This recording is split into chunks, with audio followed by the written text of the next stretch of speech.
Vincent van Gogh, a painter who breaks the boundaries of art.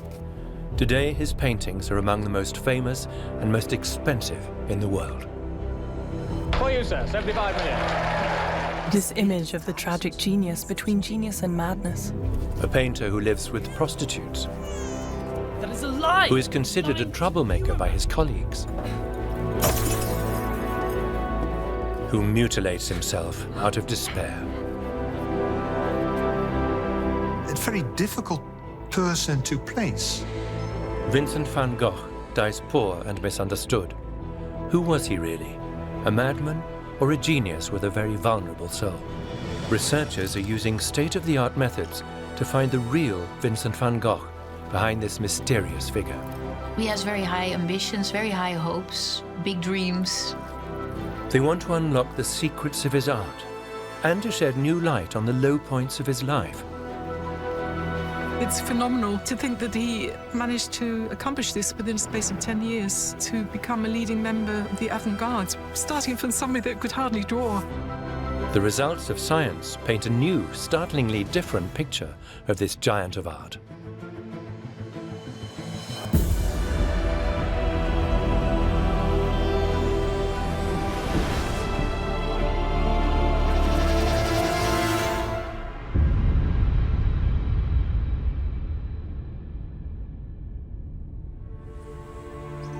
Here in a mental asylum, Vincent van Gogh produces some of his greatest masterpieces. The former monastery of Saint-Paul-de-Mosole near Saint-Remi in Provence. In May 1889, the Dutchman seeks refuge behind its thick walls from the life that overwhelms him. Refuge from the people who don't understand him. And he hopes for help in the face of the mysterious seizures that haunt him. What keeps Van Gogh alive is his art. He wants to, he has to, keep painting. The starry night. No one before him had ever painted a night sky in this way. Instead of depicting reality true to nature, Van Gogh alienates and abstracts, thus anticipating modernist painting. In the mental asylum in Saint-Remi, Vincent van Gogh struggles with the greatest crisis of his life. After a strange quarrel, he mutilates his left ear. Flurries of mental derangement keep him from painting again and again. He eats paint and drinks turpentine. Van Gogh says that he has hallucinations, that he hears things that he really didn't during those attacks, that he doesn't know what he's doing. Van Gogh suspects that his feverish creative work is partly to blame for the seizures.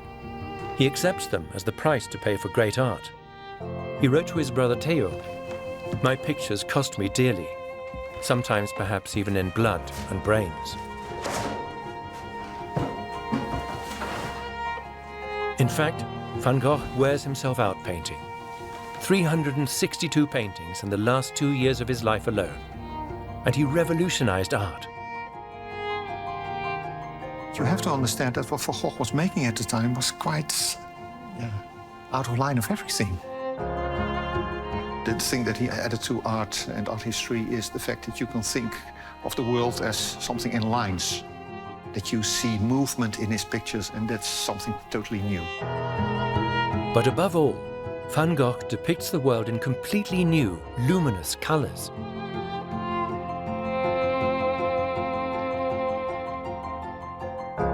He was constantly pushing the boundaries, so there's a kind of level of intensity to his color in many of his paintings that was really novel in his time. Since then, we have Andy Warhol and Gerhard Richter and other colorists who played at the very edges of what color can be, but we have to think back what this looked like in the 1880s. It was very shocking. In his day, the verdict was that such art cannot be the product of a healthy mind. But this assessment is overturned in the following decades. Somehow he becomes Vincent van Gogh, the creator of this huge body of masterpieces that have won over the hearts and minds of the world. What was his driving force? Are his paintings the spontaneous result of his madness, or the expression of a highly sensitive artist's soul?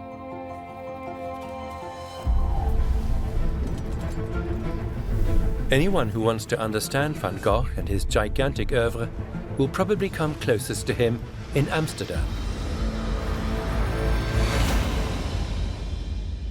As the world's largest collection of the artist's work, the Van Gogh Museum attracts millions of visitors year after year. But his works are also meticulously studied here. In order to preserve them for posterity in the best possible way, researchers want to understand exactly how Van Gogh's masterpieces were created and how they were originally intended to appear.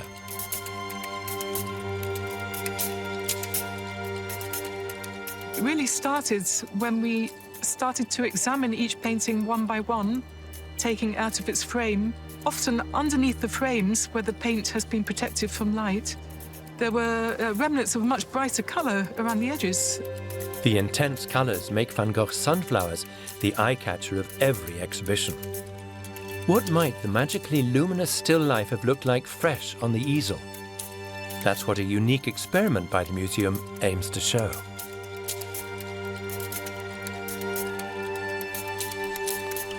The search for the secrets of Van Gogh's colours begins in the laboratory of the Imperial Cultural Heritage Office of the Netherlands, with tiny samples of the painting. Under the microscope, the cross-sections make layers of colour that have already faded on the surface visible again. Van Gogh's very volatile red, for example. A mass spectrometer reveals the chemical elements contained in each sample. These, in turn, reveal the composition of the colours and reveal the extent of the discoloration. But the researchers do not leave it at that. They want to combine science and art. Their new knowledge makes it possible to reproduce Van Gogh's original colours using old recipes from the archive.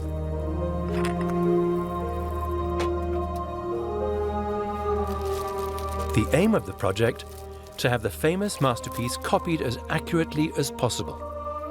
The museum entrusts Charlotte Caspers, artist and restorer, with the task.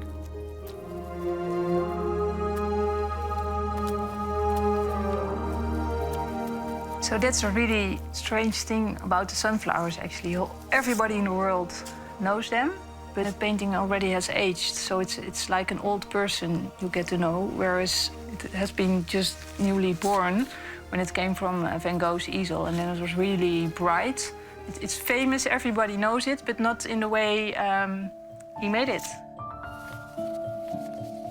Charlotte Caspers has to understand the structure of the painting in detail before she can reconstruct it. To do this, she uses X-ray images, color cross-sections, so-called XRF scans, and transmitted light photos of the painting. So all these things combined, give quite a good plan of how to start and what to use, how to work.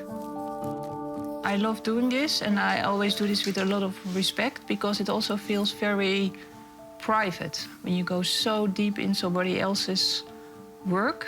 You see what he was looking for, searching for, why he made changes. Yes, it feels very intimate. For Charlotte Caspers, repainting the sunflowers means channeling Van Gogh, feeling how he was, who he was.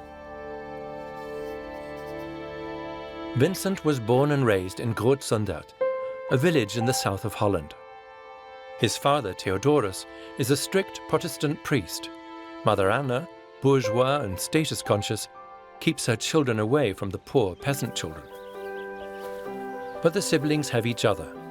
Vincent is especially close with his little brother Theo. He invents games for him, and they explore nature together.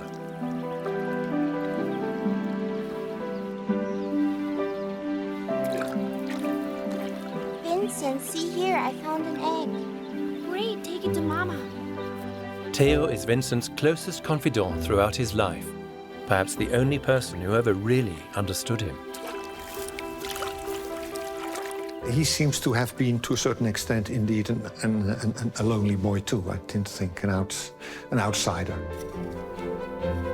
And an oddball. Tirelessly and meticulously he collects, examines and catalogues beetles, plants and birds' nests. He lives in his own world. He devotes himself to things that excite him with an almost fanatical devotion and passion. Vincent, dinner is ready. Can I just finish doing something? You must come down now at once. No! Little Vincent often argues with his parents and withdraws from them. His father and his mother believed that it was crucial for their children to temper their speech, to temper their emotions, and to live life in an orderly way. And all of a sudden they have this child who, right from the beginning, didn't conform to anything. In fact, the maids called him the strange boy. His whole life, Vincent's parents do not accept that he is different and deny him the recognition he so longs for. At a loss as to what to make of their strange boy, they arrange for him to train in his uncle's art printing empire. Vincent is 17 years old at the time. For the first time, he finds himself in the world of art, as a salesman. This only existing photo of him is taken 2 years later, when Vincent is transferred because of his rude manner. And he was shipped off to be a shipping clerk at the Enterprise in London. He was fired from that. He goes to Paris and he insulted the clients. If somebody was looking at a painting that he didn't like, he would go up to them and say, only somebody with terrible taste would be interested in that, in the enterprise he was working in. So they not only fired him, they banished him from ever stepping foot in the gallery again. He was a bookseller. He went back to London and to England again, and there he worked as a teacher in a school for a very poor salary. At that point, he basically tried to become a missionary. The Borinage coalfield in Belgium. After his constant failure, Vincent finds work as a lay preacher here at the age of 25. Jesus Christ was a carpenter's son. He worked for 30 years in a humble workshop. He was a laborer with marks of weariness and of suffering on his face. Just like you, who simple and proud and believing in God, enter the mind day after day. We talk of revolution, but God wants us to live humbly on this earth of his, this blessed Van Gogh earth wants his congregation to live as simply and piously as he does. His sermons are not only muddled, however, they also strike the wrong note. The downtrodden miners are not comforted by Van Gogh's words. They see the young man rather as a religious fanatic who overdoes it with his priestly existence. He lets himself go to such an extent that even the dusty coal miners consider him a filthy disgrace.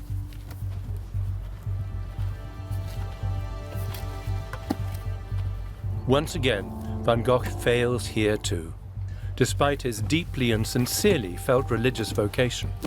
It says here. It's really very easy. It's in here. It's all in here.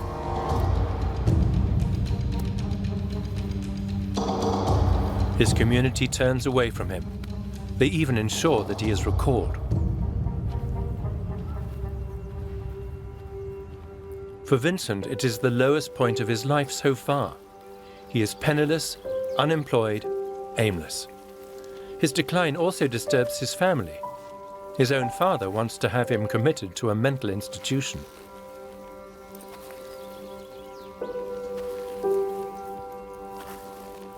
It gives you a sense of what the family felt about him, that they thought he needed to be committed. I don't think it takes Sigmund Freud to understand that for many of us, trying to live up to our parents' expectations, especially when we haven't done that, is a very strong motive for us, and it certainly was for Vincent. He is extremely disappointed to have failed again, to be abandoned by everyone again. Deeply despondent, Vincent writes to his brother Theo.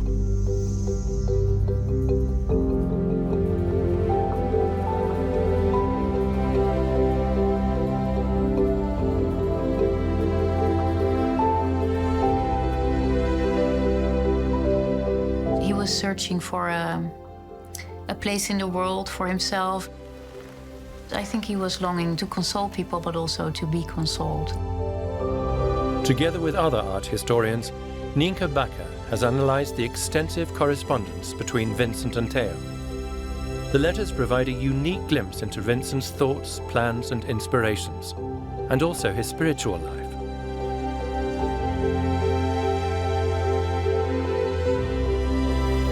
Thanks to the letters, we also learn of Theo's reaction to his brother's despair. He responds with a proposal that gives Vincent a new lease of life. Theo knows his older brother likes to draw. If Vincent would like to try his hand as an artist, he would support him financially.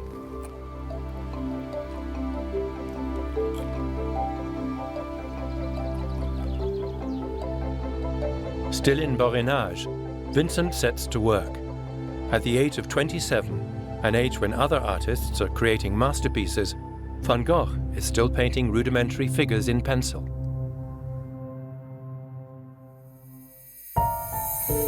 Van Gogh is not gifted with natural talent, but just as his tendency to excess was disastrous in bourgeois life, with art, his fanatical zeal will prove to be a stroke of luck.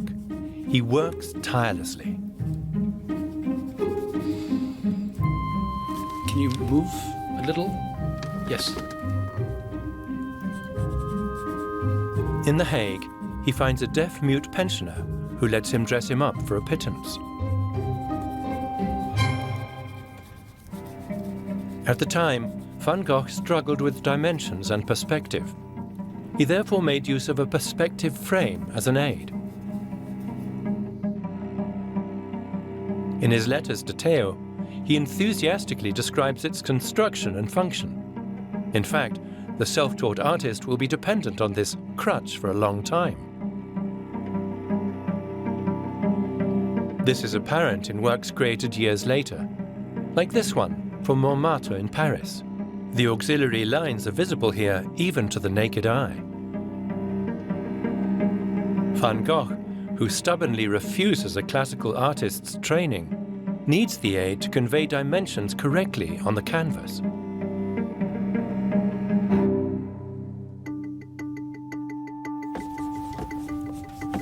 At the time, Van Gogh was living with Sien Honeck, a prostitute with illegitimate children, much to the displeasure of his family.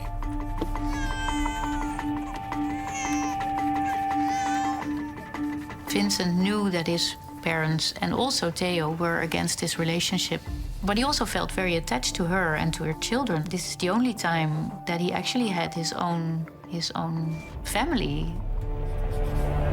Vincent gives in to pressure from his family and ends his relationship with Sien. Despite his nonconformist nature, he longs for companionship. Yet once again, he is alone.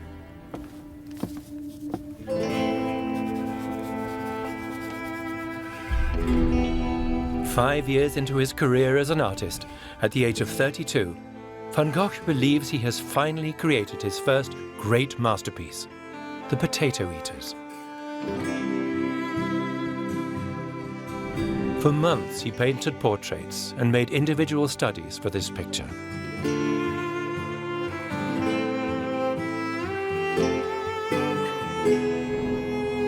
As an artist, he hopes for the recognition that is denied him as a human being. The reactions to the earth-colored work, however, are painful. His brother Theo and fellow painters considered it old-fashioned and unsellable. He finally enrolls at the Art Academy in Antwerp, that wants to put him in the beginner's course. Van Gogh is in danger of failing on this classic path of a painter, even at the basic skills that are required. So how does this amateur become one of the greatest artists in history? Christie's auction house in New York in 1990. Seemingly out of nowhere, a painting appears on the auctioneer's stage that has not been seen in public for decades. 26 million, 27 million, 28 million, 29 million. The famous portrait of Dr Gachet. Painted in 1890, it is the last major portrait the Dutchman painted before his death. It shows Van Gogh's neurologist, Paul Ferdinand Gachet. When Van Gogh made it, he was so poor that he had to keep exchanging drawings and paintings for food and paint. Selling in the room now, all done then, against the telephone, not yours here, fair warning, at $75 million. For you, sir, $75 million. $75 million. This makes the painting the most expensive work of art of its time. The buyer, a Japanese businessman. The story of Dr. Gachet, however, is not only one of top prices, but also an art thriller. The Städel Museum in Frankfurt is involved. In 2019, it celebrates Van Gogh as the inspiration for the German expressionists with an exhibition, and explains why Van Gogh became so popular in Germany at the beginning of the 20th century. The fact that Dr. Gachet, of all people, is missing from this exhibition is all the more regrettable for the museum, as it had acquired the famous portrait in 1911. The only remnant of the famous portrait is stored in the museum's painting depot in the basement. It is the original frame for Dr. Gachet, kept as a reminder of scandalous events.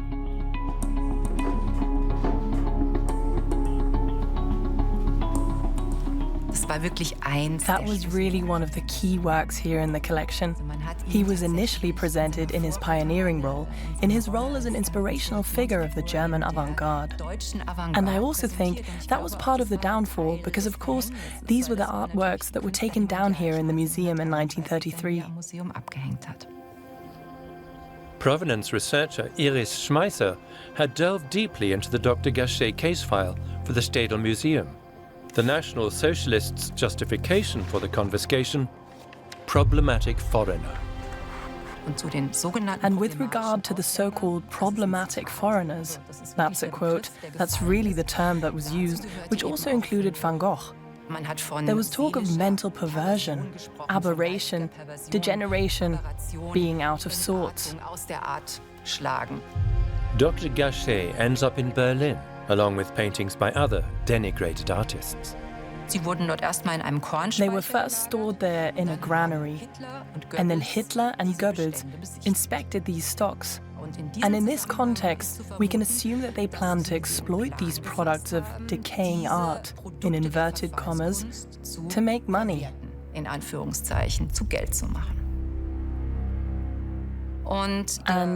Dr. Gachet then became something like a pilot project to try this out. Reichsmarschall Hermann Göring sells the painting to a dealer in Amsterdam. Here, its trace is lost, until it reappears at the auction in New York 50 years later, only to disappear from the public eye once again. But how did the Potato Eaters painter become the famous Dr. Gachet painter? How did Van Gogh progress from the dusty earth colours to the garish contrasts?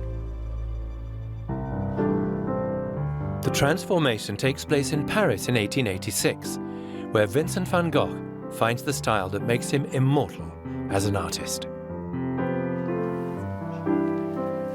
Vincent soaks up everything Europe's art capital has to offer, like here in the Louvre.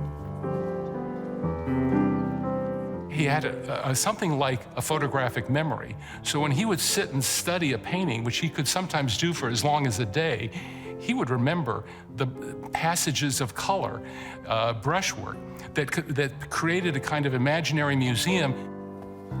This insatiable thirst for art is only one reason for his visit to Paris. Here, Vincent is also reunited with his brother Theo, who lives in Paris as a successful art dealer. You're always welcome in Paris. Come, let's go home. Theo's monthly cash injections are hardly enough for Vincent's artistic ambitions. He is simply looking for a cheap place to live, and therefore wants to move in with Theo. Construction of the Eiffel Tower is just beginning in Paris. Industrialization changes the city, and science changes the way we look at the world. Photography makes it possible to capture their image. Classical painting faces serious competition. It is an overwrought, fatalistic time. L'envie de la boue, the desire for booze and excess, reigns in the city's cabarets and cafes. Poets drinking themselves to death and painters losing their minds exert great fascination at the end of the century. Vincent lives with his younger brother in Paris for 2 years. Theo, I'm back. Good. The art dealer brings Vincent into contact with the Parisian avant-garde, painters whose works finally banished the old-fashioned from Van Gogh's works. Vincent, can you come here, please?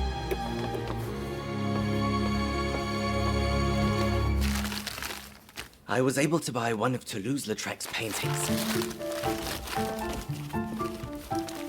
Poudre de Riz is the name of the portrait of the young woman at the table.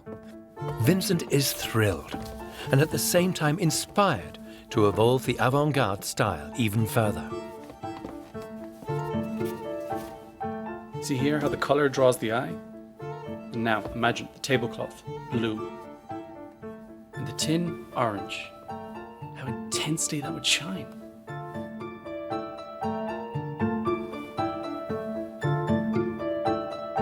Toulouse-Lautrec, Georges Seurat, Louis Anquetin, or Émile Bernard, Vincent's new acquaintances have long been experimenting with shapes and colors, dots and surfaces.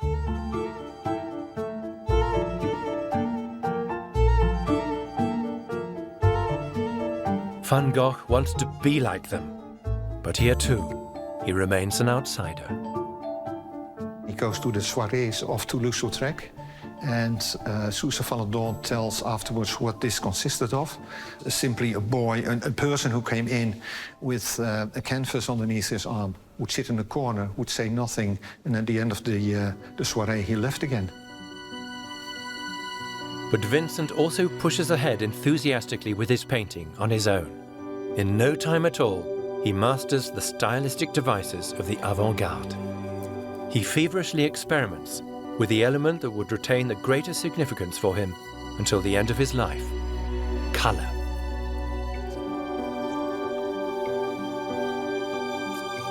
With the help of woolen threads, he tests contrasts with which he wants to increase the intensity of his pictures. It is the awakening of an exceptional artist. It's not that he abandons what he's done in the Netherlands. He's transforming it, but he's keeping to the very pronounced brushstrokes and his very personal style. His artistic transformation is made clear by 2 self-portraits that Van Gogh painted in Paris. The first was painted shortly after his arrival and is still in the old earth colors. The second he paints shortly before his departure, a self-confident artist, in Van Gogh's famous cobalt blue. However, his face also shows signs of exhaustion. In Paris he got lost. It has something to do with the stress, indeed, to be part of the avant-garde at the time. And for that reason he went to the south of France and had a kind of idea that that was paradise, which of course it wasn't, but that's what he expected of it. Vincent van Gogh arrives in Provence in the spring of 1888. It is the beginning of the 2 most important years of his creative life. In the meantime, he has thrown off the shackles of realistic portrayals. Here he finally wants to paint things as he sees them and feels them. He wants to capture the truth, the essence of things, and in doing so, he breaks the boundaries of art at the time. Without regard for his health, he paints everything he sees in front of his canvas on a piecework basis. 180 paintings in just over a year, an enormous legacy and a captivating style.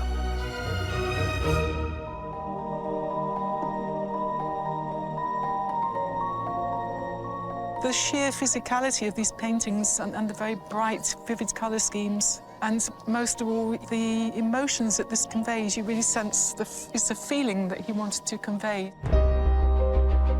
The city of Arles and its surroundings are now both the setting and the motif for his work.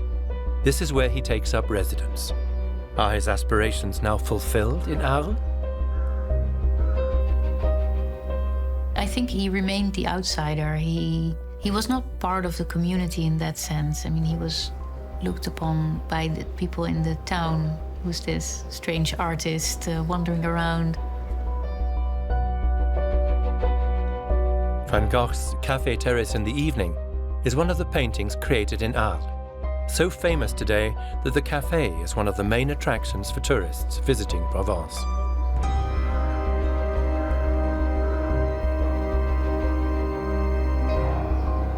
Just a few hundred meters further on Place Lamartine, is the no less famous Yellow House.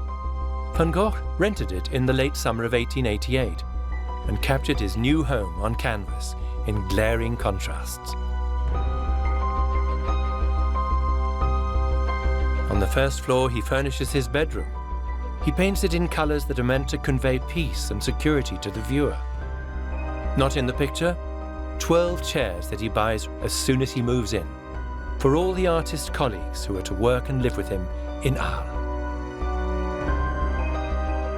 His bedroom is the one on the left, and the one on the right is going to be Gauguin's bedroom when he comes to stay. Because Vincent had a plan. Wouldn't it be great?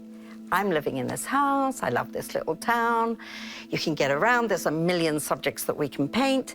Why don't I create a studio of the South? An artist commune.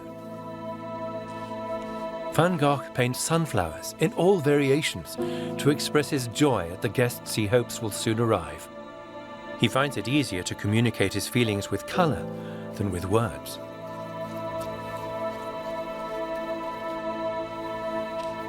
Probably the most famous of the sunflower paintings can be admired today in the Van Gogh Museum in Amsterdam. But what did Vincent's welcome picture look like when he painted it and the colors had not yet faded? After Charlotte Caspers has completed her analyses, she can finally begin to repaint the masterpiece with the scientifically reproduced original colors.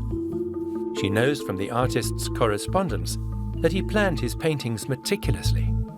Contrary to the myth of the impulsive, mad genius, his works were well thought out in the best sense, but he was incapable of painting slowly. With Van Gogh in general, he works often spontaneous, but you can compare it with sporting. When you run every day, you're very, very good in it. And it's also with the rhythm of his brushstrokes and the thickness of his paint. And that's because he's doing it every day. That's his spontaneity, but also this organization in it. It's really difficult to mimic, and it's very unnatural to copy very secure with all this research data, a painting that was painted really quickly. So that's always the tension. I should paint that quick as well, but then it would not be a reconstruction of his painting, then it would be my painting. When somebody stands behind me and looks at the painting, I feel very vulnerable. I feel like they think that I'm exaggerating, whereas I'm using the same pigments. To see the world through Van Gogh's eyes, thanks to Charlotte Caspers' reconstruction, we can experience this impression 130 years later. This is what the sunflowers look like today. And this is how they might have looked when the painting was still wet on Van Gogh's easel, before the red faded and the yellow discolored.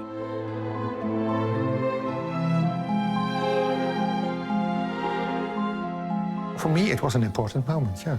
I suddenly thought, okay, this is Van Gogh's religion. Because the color that you see there is indeed so fresh, so colorful, that you indeed get, you're glad. I feel what I paint what I feel, Van Gogh once wrote. When he painted the sunflowers in Arles, he must have been very happy. And full of anticipation. The painter Paul Gauguin confirms his arrival. Finally a brother in spirit with whom he hopes to share life and art. But in expectation of his guest, Vincent works even harder and faster. In anticipation, he tires and burns himself out, recklessly. When you look at how he worked, how immensely productive he was almost working day and night on paintings. He was not eating well, he was drinking too much. I mean, he did do a lot of harm to his health. Before Gauguin came, he actually wrote that he was so tired that he had to sleep for 2 days and take some rest, which he didn't want to because he wanted to do all these paintings. For the eagerly awaited guest, the famous sunflowers. They were actually created as wall decoration for Paul Gauguin's room.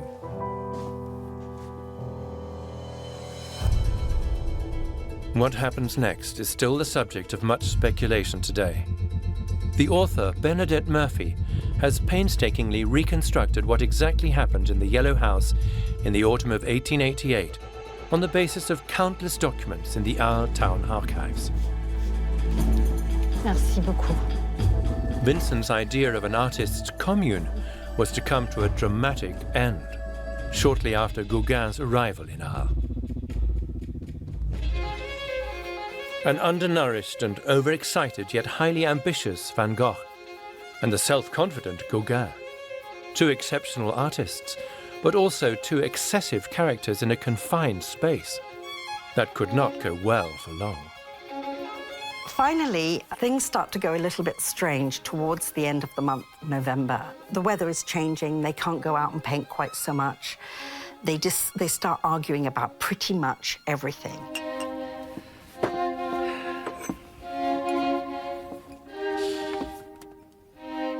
Do I really seem like that to you? Like a monkey with a paintbrush?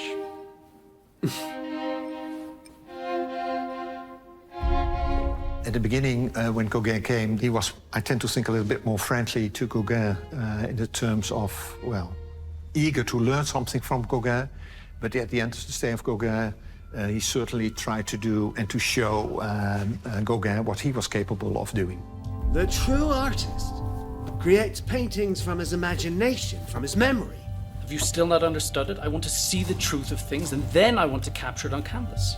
The quarrels continue to escalate until the day before Christmas Eve. Just because you can't paint from memory doesn't mean all the other artists in the world have to do without. I can only recognize what is true when I see it in front of me. I can't just make it up and then... That is a lie! You're lying to the viewer, man! And the reality of your sunflowers is a color that makes you go blind.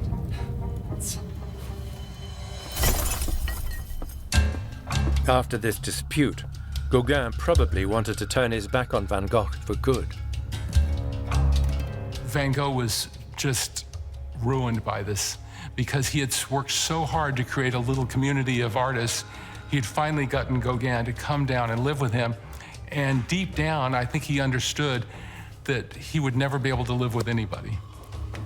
Vincent's really showing more and more signs of disturbance. I'm going to tell you what I've concluded to try and understand what happened. Sometime after dinner, Gauguin goes into the park. In his memoirs, written many years later, Gauguin claims that Van Gogh threatened him with a gun in Arles.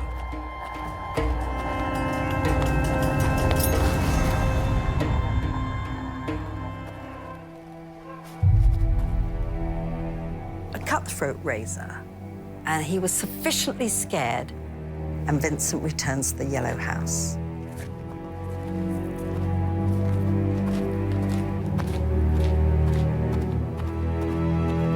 Gauguin does not follow him. Instead, he spends the night in a hotel.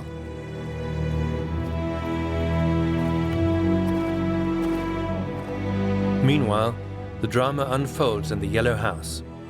That night, with the very razor he had previously wielded to threaten Gauguin, Van Gogh inflicts a serious injury to his own ear. He made a summary bandage out of rags and then walks for 5 minutes to the House of Tolerance #1. The street where the brothel was located still looks the same today. So here we are now in Rue du Boule d'Arles.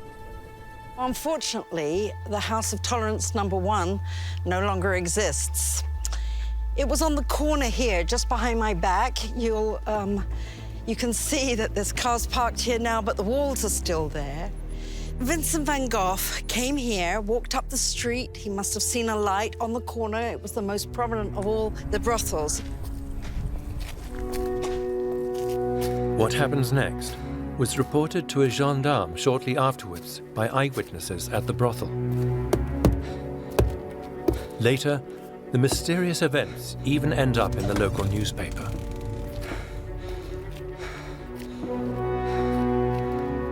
Can you fetch Rachel, please? Rachel!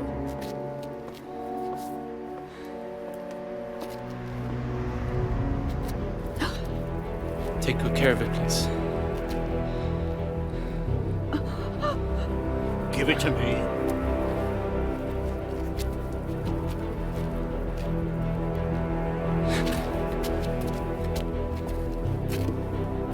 Until his death, Van Gogh remained silent about what moved him to harm himself so severely. But he did process this event in his paintings. In the dormitory of the asylum in Arles, for example, the asylum where Vincent was taken the next day after a policeman found him unconscious at home.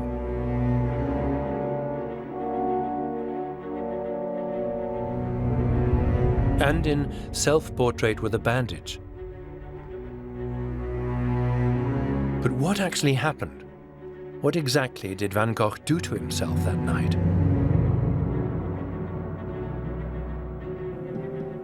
In the course of her research, Bernadette Murphy also comes across a document in the archives of the University of Berkeley that could solve this more than 130-year-old mystery.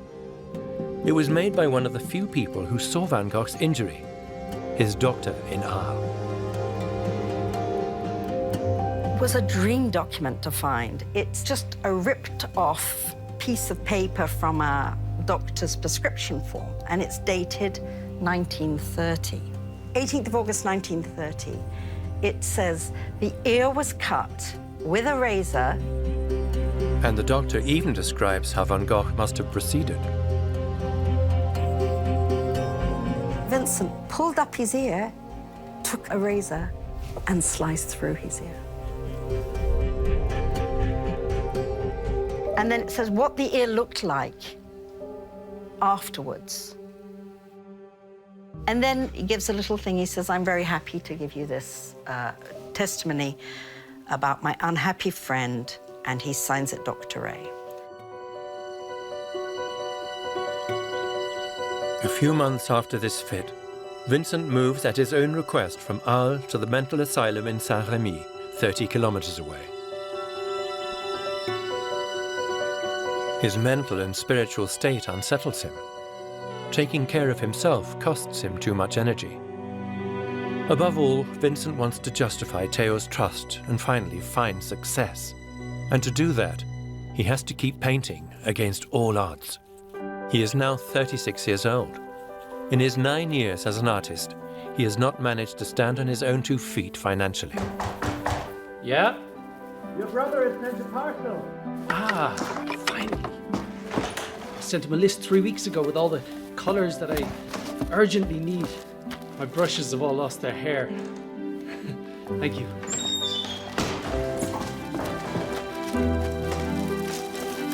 Theo, now married, still sends him paints, brushes and canvases regularly. These utensils are more important than medicine for the restless artist, artist's lifeline during this agonizing period. When he is afflicted by fits, he is unable to paint. But in the phases in between, Van Gogh continues to create masterpieces such as the famous Starry Night. In this fantasy landscape, he mixes the world outside his window with memories and feelings in a grandiose pictorial symbiosis. The swirls of clouds and stars in particular stand out with their undulating lines. Some art historians see in them the expression of inner ecstatic states, which, according to Van Gogh in his letters, the sight of nature always triggered in him. At the same time, however, the stars also seem to have been a source of comfort and hope for him. At one point, he actually says in his letters, when I have a feel for something, for religion, I go out and paint the stars. In the center of the picture, Van Gogh has even hidden a wistful memory of his childhood.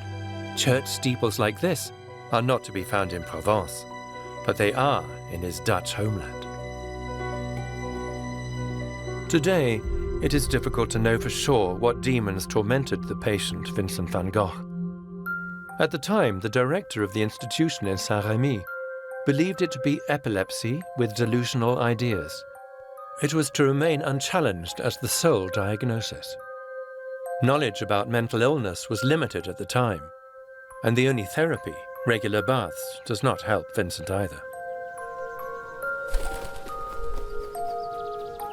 After a year, he finally gives up his confinement experiment and turns his back on the south of France. He realizes, of course, that he has to go through society to become better. He needs people around him. I mean, he's living amidst patients. Come on, that doesn't help you. In the summer resort town of Auvers-sur-Oise, north of Paris, Vincent van Gogh tries one last time to stand on his own 2 feet. Here, in the Auberge Ravoux, he lives cheaply and all alone. Several times he tries to lure Theo and his wife Johanna to visit, but this last attempt to find a family also fails. Instead, a terrible quarrel breaks out in Paris between the brothers, who are always very close. During this time, Vincent is under the medical care of Dr Gachet, the man whose portrait will later fetch a record price. But Dr Gachet will no longer be able to help Vincent.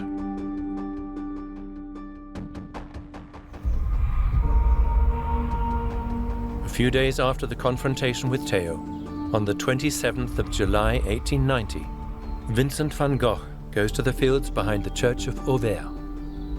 There he tries to take his own life with a revolver.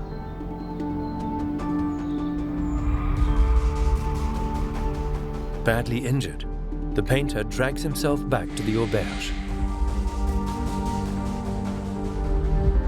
The doctor who is summoned cannot save Vincent van Gogh. Theo has rushed from Paris and sits in the chair next to him. Vincent dies 2 days later, aged only 37. It's clear that he was not hopeful for the future, that he had a lot of worries, that he was depressed. The fact that he didn't want to be a burden for Theo anymore was probably part of it. But there's not one reason, I think, why he decided to end his life.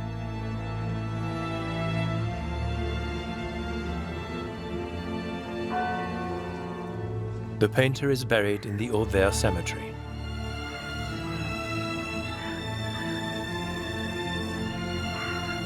His brother Theo only lives half a year longer. He dies of syphilis. The artist and his brother patron rest side by side to this day.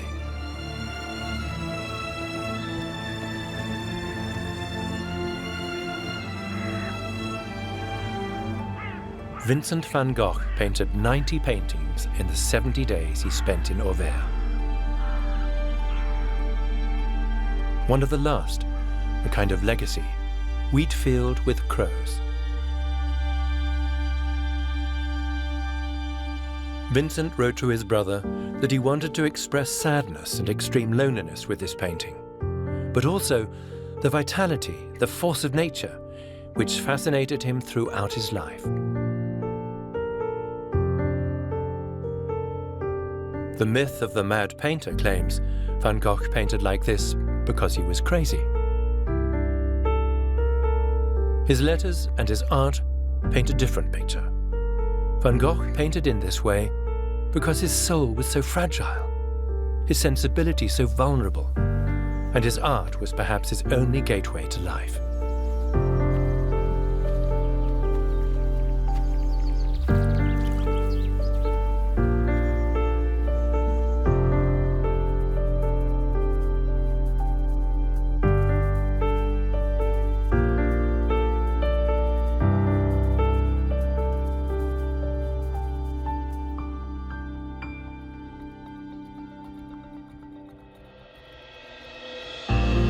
Even painting could not save Vincent van Gogh in the end, but it made him immortal. His life has moved and influenced millions of people. His example has freed artists all over the world from the constraints of realism and encouraged them to experiment freely with colors and form. He became an example for every artist. If you want to achieve something and you have a goal, please try it, do it. And knowing that certain risks were involved. Because you could fail, because you could not sell, because you could poor. But if you believed in it, hey, try it. There's a sentence in his many letters in which he says, "Nothing could make me happier than that the average person would hang my paintings on their walls." His wish actually came true. With his paintings, he succeeded in connecting with the souls of people all over the world. This gave Vincent van Gogh the companionship that was denied him throughout his life.